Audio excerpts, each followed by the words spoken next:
বন্ধুরা আপনারা কি জানেন iron man cinema cartoon series থেকে তৈরি করা হয়েছে। তাছাড়া ডোরেমনের এনিহোয়ার ডোর এটি বাস্তব জীবনে রয়েছে। তাছাড়া অগি অ্যান্ড দ্য ককরোচের ঘর বাস্তব জীবনে রয়েছে। এছাড়া মোটু পাতলু কার্টুনে যে উড়ন্ত কার দেখানো হয়েছে সেটা একটু পরে বাস্তব জীবনে দেখতে পাবেন। কিন্তু এই উড়ন্ত গাড়িটি কে, কখন এবং কিভাবে তৈরি করেছে সেটা জানতে হলে ভিডিওটি শেষ পর্যন্ত দেখতে হবে।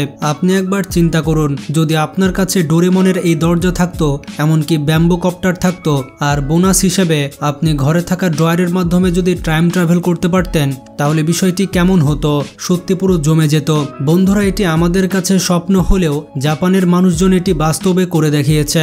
সেটা ডোরেমন কার্টুন তৈরি করে নয়, এই ভার্চুয়াল হ্যান্ডসেট তৈরি করে, যেটি পরার পর প্রথমে আপনি ডোরেমনকে দেখতে পাবেন, আর যখনই আপনি এনিহোয়ার দরজা খুলবেন তখন আপনাকে নোবিতার ঘর থেকে পুরো অন্য জায়গাতে পাঠিয়ে দেওয়া হবে।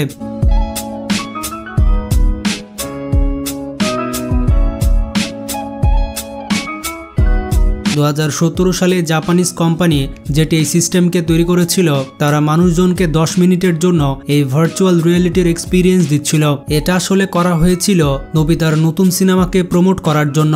আর 2020 সাল আসতে আসতে এটা এতটাই অ্যাডভান্স হয়ে যায় যে তারা ডোরেমনের টাইম ট্রাভেলিং রাইড তৈরি করে ফেলে। আপনি যখন এই রাইডে বসে ভিআর গ্লাস পরে ফেলেন, তাহলে আপনি নোবিতা এবং ডোরেমনের সাথে বর্তমান, অতীত, ভবিষ্যৎ সবকিছু দেখতে পারবেন। আসলে ডোরেমনের সাথে দেখা হোক আর না হোক, প্রত্যেকটি ডোরেমন ফ্যান চায় এই ভার্চুয়াল রিয়েলিটির এক্সপিরিয়েন্স গ্রহণ করতে।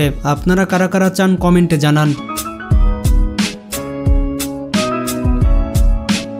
বন্ধুরা, কার্স সিনেমার ডিরেক্টর জন তার ওয়াইফ এবং বাচ্চাদের সাথে ট্যুরে যায়। তারা ট্যুর করতে গিয়েছিল রুট 66-এ, আর সেখানে গিয়ে তার মাথায় আইডিয়া আসে কার্স সিনেমা তৈরি করার। আর এরপর কার্স সিনেমা 2006 সালে ভাইরাল হয়ে যায়, আর এটি হয়ে যায় প্রথম সেরা অ্যানিমেটেড সিনেমা। আপনি যদি রুট 66-এ যান তাহলে কার্স সিনেমার সকল দৃশ্যর সাথে মিল পাবেন। আপনি এখানে কোন শেপের মোটেল দেখতে পাবেন, এর পাশাপাশি সিনেমার সাথে অনেক জিনিস বাস্তবে দেখতে পাবেন। তাছাড়া কার্স সিনেমাতে যে স্থাপনা এবং বিখ্যাত রাস্তা রয়েছে সেটি ক্যালিফোর্নিয়ার বিভিন্ন জায়গা থেকে ইন্সপায়ার হয়ে তৈরি করা হয়েছে।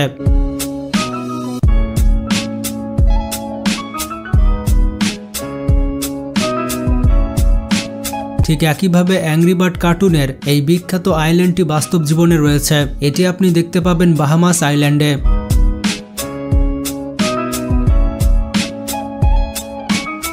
এক সময় আমাদের পছন্দের কার্টুন ছিল অগি, যে অগি সবসময় ককরোচের পেছনে পড়ে থাকতো, আর এই জিনিসটাই মানুষ সব থেকে বেশি পছন্দ করত।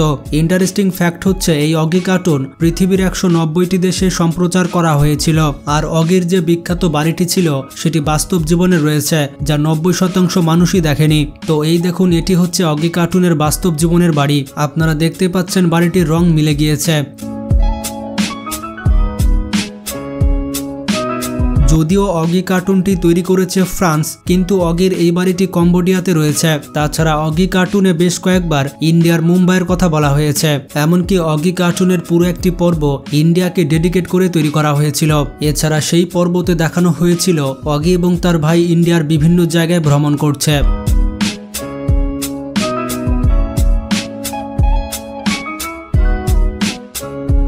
বিখ্যাত কার্টুন ক্যারেক্টার গোকুকে এই মেয়েটি ভয়েস ওভার করে থাকে। আপনাদের মধ্যে অনেকের পছন্দের ক্যারেক্টার হচ্ছে গোকু। এমনকি গোকু ক্যারেক্টার যখন ছোট ছিল তখন থেকে এই মহিলা ভয়েস দিয়ে আসছে। এত লম্বা সময় ধরে একটি ক্যারেক্টারকে ভয়েস ওভার দেওয়ার কারণে সে গিনিস বুক অফ ওয়ার্ল্ড রেকর্ডে নাম লিখিয়েছে।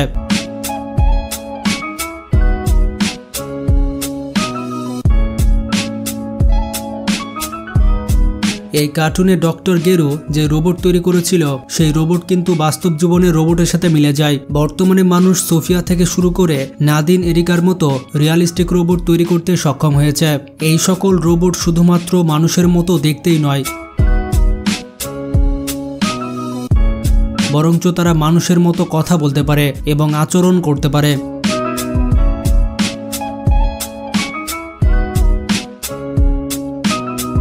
বন্ধুরা, একসময় অনেক জনপ্রিয় কার্টুন ছিল শিনচ্যান। এটি বেশিরভাগ ইন্ডিয়াতে অনেক পপুলার ছিল। বন্ধুরা, শিনচ্যানের কাচুবি শহর বাস্তব জীবনে এক্সিস্ট করে। বাস্তবে এই শহরকে শিনচ্যান সিটি বলে।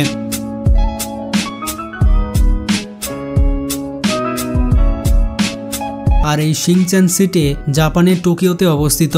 এই শহরে প্রায় 2,50,000 প্লাস মানুষ বসবাস করে।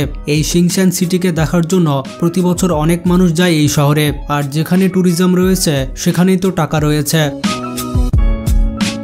এভাবেই শিংচ্যান কার্টুন প্রচুর পরিমাণে টাকা কামিয়েছে, যার কারণে কার্টুন সিরিজ থেকে শুরু করে মার্চেন্ডাইজ পর্যন্ত রয়েছে, এমনকি শিংচ্যান ভিডিও গেমও রয়েছে।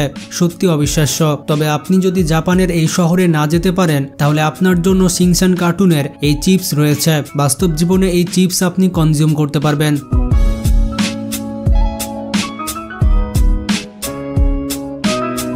বন্ধুরা, বর্তমান সময়ে মানুষজন বলে থাকে বন্ধুত্ব যদি হয় তাহলে মোটু পাতলুর মতো হতে হবে, কারণ জীবনে সুখের মুহূর্ত থেকে দুঃখের মুহূর্ত সবসময় মোটু পাতলু একসাথেই থাকে। যখন একটি পর্বতে দেখানো হয়েছিল যে মোটু স্বপ্ন দেখছে সে পাইলট হয়ে গিয়েছে, আর সে ঝাটকা এয়ারবেজের প্রথম প্লেনটি উড়িয়েছিল, যেটা সাধারণ প্লেন ছিল না, সেটা ছিল ফ্লাইং কার। তবে ইন্টারেস্টিং ফ্যাক্ট হচ্ছে এইরকম গাড়ি শুধুমাত্র মোটু পাতলুতেই নেই, বাস্তব জীবনে এক্সিস্ট করে। এই গাড়িকে বাস্তব জীবনে বলা হয় ইয়ার কার। 2022 সালে এই কোম্পানি সার্টিফিকেশন পেয়ে যায়। কোম্পানি বলেছিল 2023 সালের পরে মানুষজন এটি ক্রয় করতে পারবে। তবে এই গাড়ি শুধুমাত্র তারাই চালাতে পারবে যে পাইলটের কাছে লাইসেন্স রয়েছে। এটি দেখতে যতটা সুন্দর, এটির দাম তার থেকেও ভালো। এটির দাম মোটামুটি $5 লাখ থেকে $1.1 মিলিয়ন, মানে প্রায় 15 থেকে 20 কোটি টাকার উপরে। বন্ধুরা, নিনজা হাতুড়ি থেকে শুরু করে নারুটো সবাই এই স্টার হাতিয়ার ব্যবহার করে থাকে। এই দুইটি অস্ত্রকে বলা হয় শুরিকেন এবং কুনাই। এই দুইটি অস্ত্রের ব্যবহার শুরু হয়েছিল জাপানে। এই শুরিকেন অস্ত্রটি ব্যবহার করা হতো বেশিরভাগ শত্রুকে দমন করার জন্য, আর কুনাই অস্ত্রটি ব্যবহার করা হতো কৃষকদের সরঞ্জাম হিসেবে, যেটি বেশিরভাগ মাটি খোঁড়ার কাজে ব্যবহার করা হতো। কিন্তু এটি কখনোই হাতিয়ার হিসেবে ব্যবহার করা হয়নি, বাট কার্টুনে এটি হাতিয়ার হিসেবে দেখানো হয়েছে। তবে যেহেতু এই অস্ত্রে একটু ধার ছিল, তাই প্রয়োজনে মানুষ এটিকে সাথে রাখা শুরু করে।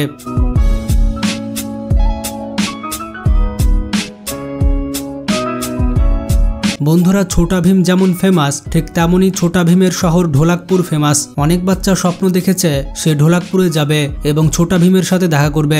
অনেকে আবার বাস্তবে এটি করেও দেখিয়েছে, তবে সেটা ঢোলাকপুরে যেয়ে নয়, বরঞ্চ নিজের বাড়িতে ঢোলাকপুর নিয়ে এসেছে। বন্ধুরা, ঢোলাকপুর যেহেতু শুধুমাত্র ছোটা ভীম কার্টুনে রয়েছে, তাই বাস্তবে এটি আনা অসম্ভব। তাই মানুষজন ছোটা ভীমের থিম পার্টি করে নেয়।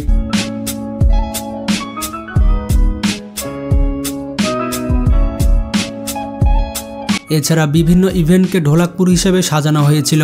সেখানে ছোটা ভীম কার্টুনের বিভিন্ন ক্যারেক্টারও ছিল। তো যারা এই সকল কার্টুনের ভক্ত তারা বাস্তব জীবনে চাইলে এই কার্টুনগুলোর এক্সপিরিয়েন্স নিতে পারি।